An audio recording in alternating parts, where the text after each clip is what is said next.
I also wanted to show something here in terms of the difficulty. So the difficulty, I'm going to take this comment down. Sorry, Rick. This is the difficulty chart for the last 15 years. And for those who might not really understand the difficulty adjustment, it's actually quite simple. With the hash rate, we have to keep in mind that the hash rate is the amount of computing power securing the Bitcoin network. So every time somebody hooks up a Bitcoin mining machine, that adds to the hash rate. Somebody unplugs a miner, that decreases the hash rate. And the more and more people, the higher the hash rate goes, the higher the difficulty adjustment. For obvious reasons, because the more people who are competing for the next block, who are trying to solve that equation, it has to become more difficult if there's more people doing it. So it kind of goes right in line with the hash rate. It's completely dependent on the hash rate. But if you look at in the last year here, it's more than doubled,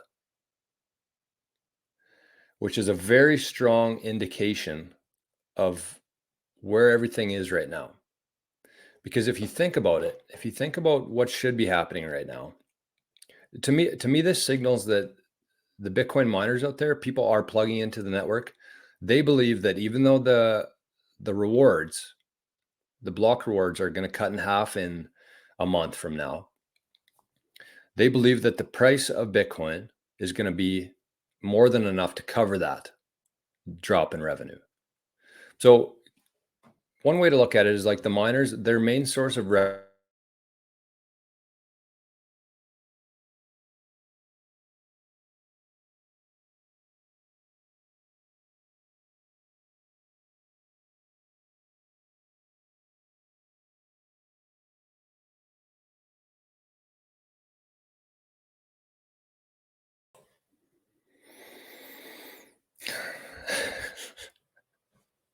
Where was I?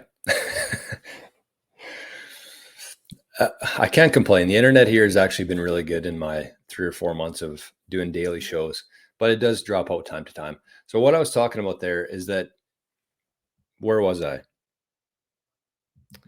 To me, that suggests that the miners do believe that the Bitcoin price is going to be high enough to cover the drop in revenue.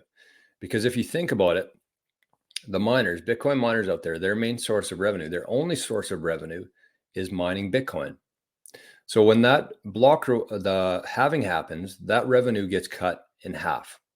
So all of their revenues get cut in half, essentially, on average.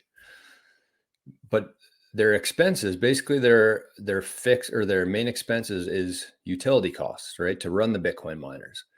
And so those aren't going to cut in half. Those are going to be the exact same, if not more.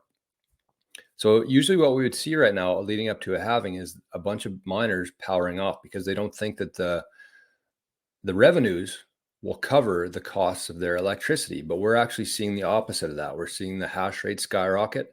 We're seeing the difficulty skyrocket.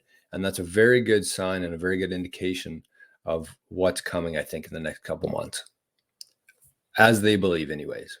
Things could change, obviously, but oh, it is today.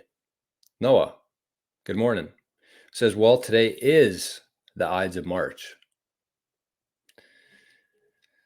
And if you're a believer in that kind of stuff, which I am, I'm not very knowledgeable with it, but I do believe that there are meanings with dates and with numbers and all that kind of stuff. So we'll see what happens, I guess. We're back. Lucas, good morning, my friend. So that is the hash rate. That's what I wanted to show you today. And I think